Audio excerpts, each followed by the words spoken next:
Amigo, amiga, estava esperando? Eu também. Que coisa boa, né? O reencontro com o nosso Conselho de Notáveis. Feras, craques, amigos nossos que vão estabelecer aquela lente de aumento nas coisas que a gente precisa de ver com clareza. Quem está com a gente hoje, infelizmente desfalcado do nosso Marcelo Pereira, que está bem, mas que hoje não pôde estar conosco. Temos o economista Manuel Tedin, o publicitário Elísio Pires, o também publicitário Lula Vieira e o consultor Paulo Fraga, e os principais, mais importantes, curiosos, interessantes, relevantes assuntos da semana, a partir, inclusive, da pauta deles. E eu vou começar hoje com você, que faz tempo que eu não começo com você, Manuel. Deixa você, geralmente, para fechar hoje, você vai abrir os trabalhos. Você se ligou em quê na semana que passou, Manuel? Eu me liguei muito na resposta do nosso presidente da Anvisa ao Bolsonaro, que foi de uma dignidade, foi de uma correção. Gostei Você vê que o problema não é ser militar. Militar tem militares ótimos, é que nem qualquer outra profissão, né? Você tem bons militares, maus militares, militares malucos, militares sensatos, os que estudaram, que não estudaram, enfim. Eu fiquei muito bem impressionado com Barra Torres, um homem que tem caráter, que defende a sua instituição, acredita nela e está lá. Ainda bem que existem as agências reguladoras com essa governança que o protege e dá liberdade para falar o que precisa ser falado. Parabéns ao Barra Torres, não é Barra Torres, né? Barra Torres, né? E é um cara que ganhou meu respeito, já estava muito bem, mas eu fiquei muito bem impressionado. Impressionado com o tamanho do contágio dessa Ômicron. Eu tive, foi tranquilíssimo, eu estava vacinado, foi tudo super tranquilo, não senti quase nada, mas a quantidade de gente ao meu redor que pegou essa Ômicron é muito impressionante. Só rapidinho, para não parar de brincar, uma dessas brincadeiras com a Dilma, que é a nossa musa para fazer piada de muitos anos. Ela pergunta, o meme diz o seguinte, a Dilma falando: se a terceira dose é a mais importante, ela deveria ter sido dado primeiro. Bem Dilma, né? Bem Dilma. Ô, maldade isso! Dá para acreditar que é Isso não pode ser verdade, Elisa, pelo amor de Deus. Partindo dela, quem sabe, né? É verdade, é lógico. Saudade da Dilma, saudade. É verdade. Elísio Pires, aproveita que está com a mão na massa, se ligou em que nessa semana que passou? Então, concordo com o Tedinho, né, que a nota do Antônio Torres, né, que é um contra-almirante, né, um oficial-general da Marinha, foi muito interessante, e com muita coragem. Aliás, os depoimentos dele na CPI já mostraram que ele estava com uma certa independência em relação ao Bozó. Então, achei que isso também é uma coisa importante. Outra coisa que eu queria registrar é Botafogo ter sido vendido para um bilionário americano, John Textor, sócio majoritário da Futebol TV, que opera nos Estados Unidos, no Canadá e na Espanha, e que tem uma liderança muito grande na TV paga, né? E outra coisa que eu acho que merecia um registro hoje, né, pela importância, morreu hoje o fundador do Bob's, o Bob Falkenburg, aos 95 anos, morreu nos Estados Unidos. E o Bob realmente é uma marca muito importante, pelo menos na minha juventude foi importantíssimo. Com certeza. Mas, Elísio, só para registrar, assim que eu cheguei de Juiz de Fora, em 81, um dos meus maiores prazeres no Rio de Janeiro era comer um Big Bob. Maravilha. Não, principalmente um que tinha do lado da Faculdade de Filosofia ali, saía com a minha namorada, que depois virou, até hoje, minha mulher, 57 anos, e comia ali mesmo, ali do lado da Faculdade de Filosofia, do lado da Maison de France, que, aliás, vai ser vendida, né? Comia o Big Bob, né? Big Bob. Você falou que saía com a minha senhora e comia ali mesmo. Eu comia o Big Bob. É bom que fique claro. Tá, claríssimo. Eu entrei na internet, o John Textor, olha só que coisa interessante. Ele é herdeiro da família Dupont, da química, né? Dessa grande família de empreendedores já há mais de um século. É um investidor tradicional. Operando sempre na área de tecnologia e cinema também, né? Vindo um homem desse para o Brasil, né, o motivo sendo o Botafogo é ótimo, mas por que motivo fosse a chegada dele com uma visão empresarial a essa terra pode desmembrar-se em um monte de outros negócios. Ele chegando aqui, olhando para cá, ele pode, inclusive, fazer da TV Botafogo uma TV espetacular, né? Ele tem as redes dele, que comprovadamente são redes de sucesso. Eu torço muito por isso. E Paulo Fraga não vai poder falar mal do meu Botafogo, acredito eu, dentro de muito pouco tempo. Viu? Aproveita que está aí e diga do que você se ligou nessa semana, me fala. Sem dúvida, o que vocês estão comentando, a vinda dele para cá é um sinal muito positivo das oportunidades, né? Para virar uma TV espetacular, aí teria que sair de TV Botafogo para TV Flamengo, né? Mas aí teria uma perspectiva mais positiva. Aliás, deixa eu aproveitar, a TV Flamengo está na mão de um conhecido do Elísio e do Lula, que é o Gorô, né? que migrou da publicidade e está tocando a Flá TV lá de uma forma muito profissional, viu? Agora pode até chamar de Goró. Vocês sabem se está indo bem? Como é que está isso? Está indo bem. Eu acho que está evoluindo de maneira gradual, mas eu acho que estão fazendo um bom trabalho. Mas tem várias câmeras, tem comentadores, a edição é bem feita, o replay, aquela tecnologia toda é usada? Eu acho que eles estão se aperfeiçoando, entendeu? Eu não teria hoje condições de fazer uma avaliação crítica do trabalho que eles estão fazendo, não. Mas o pouco que eu vejo, eu percebo algum tipo de evolução, entendeu? Eles trabalham pensando na web. Flá TV é só o nome, mas, na verdade, é um veículo de transmissão de imagens e som das notícias históricas do Flamengo e notícias atuais do Flamengo, naquele ninho do urubu que é fantástico. Os jogos não têm uma importância central, então, para a TV Flamengo? Sim, mas eles fazem a transmissão deles exclusiva. É qualidade, né, Barbosa?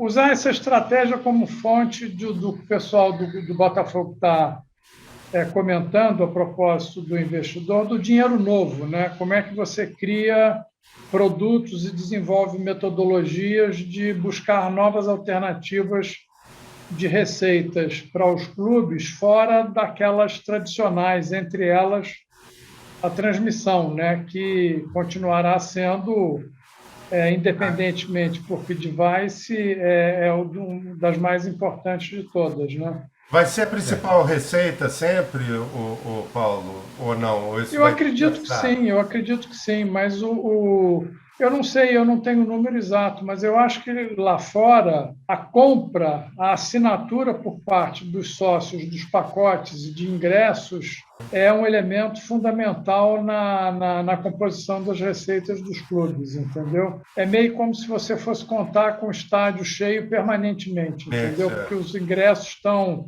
vendidos previamente, né? Independentemente da posição que o clube está na tabela, né? Hoje tem uma notícia no jornal preocupante, né? Que o Ronaldo entrou lá, foi olhar as contas e já disse que não tem certeza se vai ficar com o Cruzeiro, não. Caramba! Devia ter feito uma diligência antes, né? Eu acho que o acordo era entrar com a due diligence agora, né? Você fazer a coisa, isso está no contrato. Me parece que foi isso. Ele, olha, sou investidor, tal, vou entrar. Ele deve ter um período de estudo e dizer se fica ou não fica. Mas, o Barbosa, indo à sua pergunta, sim, e aqui a convergência é absoluta, né? Os 2 pontos que me chamaram a atenção na semana passada são os 2 pontos já comentados pelos queridos amigos. O Barra Torres como exemplo de caráter e de postura de um homem perante a sociedade e perante as pessoas, em contraponto a esse canalha que nós conhecemos e que eu me recuso a comentar o nome. E a outra questão é em relação à forma acelerada como a Omicron está ocupando espaços e contaminando pessoas, né? E hoje tinha uma de que se você não tem um amigo contaminado é porque você não tem amigos, entendeu? Infelizmente. Verdade. Mas é a Verdade realidade hoje. verdadeira. Verdade verdadeira. Diante desse cenário ruim, o lado positivo é de que são em quadros menos graves, né? Então, isso atenua muito os danos que essa contaminação pode trazer em adição ao que a gente já tem, né? Eu falei com vários especialistas, né, incluindo hoje o doutor Antônio Assad, com quem eu tive o prazer de estar, e ele afirmou que eu ouvi de vários especialistas, repito, que essa Omicron é o melhor dos mundos para a gente nesse momento, porque ela vai contaminar quem ainda não pegou, quem já pegou, imunidade quem se de vacinou, rebanho. Imunidade de rebanho. Exatamente. Então, por isso a gente, para eles, todos os especialistas, e não houve discordância, que eu ouvi, unanimidade, nós estamos na última parte dessa pandemia. Aparentemente, isso já é um indício de que a reprodução do vírus é de um vírus cada vez menos letal. Por quê? Vai reproduzindo os vírus de pessoas que sobrevivem, porque elas transmitem mais tempo o vírus. Outra pessoa vai morrendo, ou vai para o hospital, vai ser tratada, está contida ali. Aquele vírus, ele acaba no hospedeiro que morre. O que segue no hospedeiro que vive, em geral, é o vírus com características menos letais. E é por isso que surge a seleção a genética leva a você ter vírus cada vez menos letais para frente. Claro que pode sempre surgir uma mutação diferente, e tal, mais braba, mas a tendência, me parece, eu vi um argumento desse, eu não sei se está correto ou não, mas fez sentido para mim. Já ouvi também esse argumento de uma outra forma, que é dizer que o vírus é inteligente, ele não quer morrer. É isso. Ele quer prevalecer. Então, para prevalecer, ele não pode matar o hospedeiro. Porque matando o hospedeiro, ele morre junto. Então, sobra sempre para contaminar mais gente o vírus que é menos letal. Isso, mas exatamente. É verdade. É por aí. E que bom, né? Que bom que a gente está vivendo aí com menos medo da morte e com mais esperança do novo normal batendo a nossa porta de forma integral. Barbosa, cá entre nós, chega, né? Deu é bom, né? Deu no... Vamos falar com os jovens há mais tempo, como nós aqui, deu no saco, né? Como a gente falava na faculdade. Pô, bicho, você deu no saco e para com esse negócio, tá bom. Já valeu, já bastou. Lula Vieira, você, me conta, que se ligou em que nessa semana que passou, meu caro? Pô, tem que ser nada original, mas concordo que fiquei impressionado, eu diria até comovido, com a carta do nosso almirante. Achei digna, realmente me comoveu a posição do homem íntegro, né? E o pior de tudo é que, mais uma vez, o Bolsonaro demonstrou que é um fanfarrão. E estou na esperança de que cheguem logo as vacinas das crianças. Quero levar minha neta mais velha, que tem 5 anos, já está na idade de ser vacinada. Quero ter esse prazer em vê-la imunizada, né? Porque eu acredito na vacina. E tanto eu quanto o Rubinho Barrichello, que chegou para tomar sua vacina de febre amarela.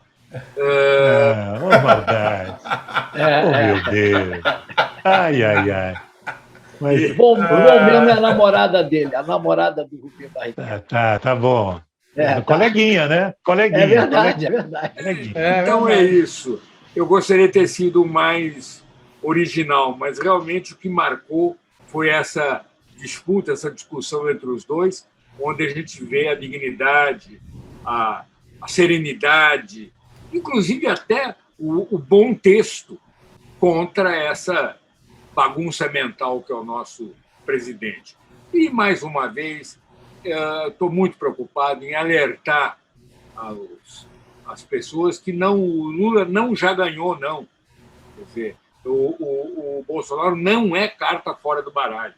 Você não pode relaxar, porque é basta a gente dar uma piscadinha, esse maluco é reeleito e nós estamos, daí sim, num país sem futuro mesmo. Acho que a gente tem que manter a preocupação. Lula, a partir de hoje, por uma indicação do nosso diretorzão aí que sabe das coisas, Roberto Campos, nós vamos fazer o intervalo com a sua dica de literatura antes de passar para a segunda parte. Então, no lugar de colocá-la por último, ela vai ser o miolo, né? O tempero do programa. Me diz aí, o que a gente vai ler nesse final de semana, Lula? Eu, profissionalmente, estou ligado aos livros, tenho um programa de rádio com isso, fui editor boa parte da minha vida e continuo prestando serviços a editoras. Estou deslumbrado com este livro aqui de Walter Ugumãe, que se chama As Doenças do Brasil. É uma aula de bem escrever. É impossível você começar a ler esse livro e parar. Quer dizer, esse livro é um livro contra o repouso noturno, porque você cai na besteira, vou dar uma lida em umas páginas, depois dormir e se surpreende às 4 horas da manhã, com o olho arregalado, lendo Walter Ugumãe. É realmente um desperdício de talento, um esbanjar de bem escrever. Eu recomendo com entusiasmo. E não há coisa melhor do que você dormir agarrado no manho. Você não pode agarrar na mãe, fica no manho. Exatamente. Que coisa boa. E o Ailton Krenak, que eu não conheço, mas escreve na capa do livro uma frase que é absolutamente verdadeira. Afetos, poesia e mobilização de todo sentimento de solidariedade, onde a terra clama, por um ritmo pausado de conversas amigas. Este livro tem o ritmo de uma conversa amiga. É altamente recomendado. Maravilha. Então, isto posto, vamos ao ponto. Vem aí o... Se liga. Lula, eu vou começar por você, então. Vou começar ao contrário. Se liga em que na semana que chega, Lula? Esta é uma maldade começar comigo, porque eu geralmente eu chupinho a opinião dos colegas. Eu estarei ligado, evidentemente, aos desdobramentos da pandemia, os cuidados, a chegada das vacinas, uma netinha na fila da vacina e esta beleza de posição dos brasileiros em acreditar na ciência, levar a sério a ideia de vacinação, até como exemplo para o mundo inteiro, que nós sempre fomos um país que soube, nesse ponto, ter uma bela medicina pública, né? Acho que eu estou ligado nessas duas coisas e também acompanhando a política, vendo como é que vai ficar, se existe alguma chance de a gente ter realmente uma terceira via, alguém que não seja Lula, que não seja Bolsonaro e venha aí trazer algum tipo de esperança para esse país. No caso de ser só os dois, o Lula tem o meu voto já declarado desde já. E não é porque é meu xará, não. É porque qualquer coisa é contra o Bolsonaro. E continuando a usar aquela frase que eu sempre repito do Winston Churchill. Se o Hitler invadiu o inferno, ele se alia ao demônio. Meu Deus do céu. Paulo Fraga, meu amigo, me conte, se liga em que na semana que chega? Eu me ligo nesses desdobramentos agora da nova onda, da pandemia, né? E um pouco atento com a irresponsabilidade com que as autoridades públicas têm tratado esse assunto, né? E, enfim, então vamos ver aí quais são os desdobramentos, né? E eu teria um sonho impossível, que seria as eleições ainda esse mês de janeiro, porque aturar calendário eleitoral vai ser uma tortura esse ano de 2022, porque nossos ouvidos, na minha maneira de ver, serão um pinico insuportável, entendeu? Porque o que vai ter de besteira, mentira, o tempo inteiro vai ser duro de aturar. Mas fazer o quê, né? Elísio Pires, você se liga em que na semana que chega, meu caro? Olha, na realidade, repetindo o que já se falou também, a evolução da chamada Covid-19. Só para lembrar, a Ômicron, que está sendo responsável por uma evolução muito grande, só para confirmar, a China confirma a terceira cidade já infectada de Ômicron. E também, ao lado disso, um grupo de cientistas da Europa está estudando uma nova versão do vírus, que não está ainda definido, mas tem uma nova versão. Então, eu fico preocupado se essa evolução do Covid-19 vai virar Covid-20, Covid-21, Covid-22. É uma preocupação. E outra preocupação que eu acho que é de muita gente no Brasil, faz um ano hoje que a Ford fechou, exatamente hoje, 11 de janeiro, faz um ano que a Ford fechou as 2 fábricas no Brasil, né? A fábrica de Camaçari e a de Taubaté. E não conseguiu resolver até hoje o problema da destinação das fábricas. Grave, muito grave, né? Tremendo, meu Deus do céu. Manuel Tedinho, você fecha a rodada, se liga em que na semana que chega, meu caro? Eu me ligo no que está acontecendo na economia, está complicado essa coisa da inflação. Eu estou preocupado com os vetos do Bolsonaro em termos dessa coisa da renegociação do refis. Enfim, a situação das contas públicas no Brasil está complicada. E eu estou sentindo uma certa preguiça mental geral das pessoas voltarem a achar que é possível